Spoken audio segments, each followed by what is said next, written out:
либоси миллӣ як рукни фарҳанги пурғановати миллат ба шумор рафта аз гузаштагон мерос аст ки дар тӯли қарнҳо мақоми худро гум накардааст. таърих гувоҳ аст ки зан модари тоҷик дар ҳамон давру замон постори оину анъанаҳои муқаддаси миллат мебошад. пост доштани фарҳанги ниёгон дар бахши либоси миллӣ ки таҷассумгари расму оин, нишони зебоиписандӣ ва ифтихори ҳар халқияту миллат маҳсуб мешавад. барои ҳар як бонуи тоҷик хусусан дар шароити пуртазоти бархурди тамаддунҳо муҳим ва зарур аст.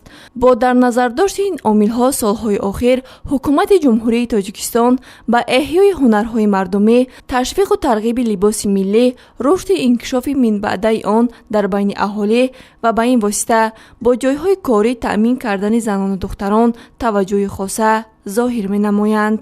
ба хотири ҳифз ва нигоҳдошти фарҳанги аҷдодӣ ва тарғиби либоси миллӣ имрӯзҳо дар саросари ҷумҳурӣ аксияи тоҷикона мепӯшем баргузор мегардад ки мақсад аз роҳандозии ин тадбири муҳим арҷ гузоштан ба фарҳанги миллӣ, тарбияи ҳисси зебопарастӣ дар ниҳоди бонувон, баланд бардоштани завқи онҳо ба либоси миллӣ, инчунин пешгирӣ аз фарҳанги бегона мебошад. баргузории аксияи тоҷикона мепӯшем талаботи занону бонувонро ба либоси миллӣ ба маротиб зиёд кард ки дар ин замина фаъолияти тарроҳону чеварон низ ба духти либоси миллӣ бештар гардид. имрӯз ки ҳифз ва нигоҳдошти либоси миллӣ аз зумраи масъалаҳои муҳим ба ҳисоб меравад, бо роҳандозии чорабиниҳои ҳадафманд имкон даст медиҳад ки либоси миллӣ тарғибу маърифӣ карда шавад.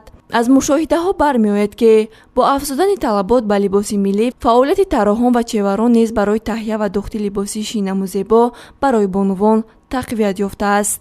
онҳо либосҳоеро пешниҳод менамоянд ки дар воқеъ бо тарҳи муосир ва ҷавобгӯ ба унсурҳои хоси либоси миллии мардуми тоҷик аст.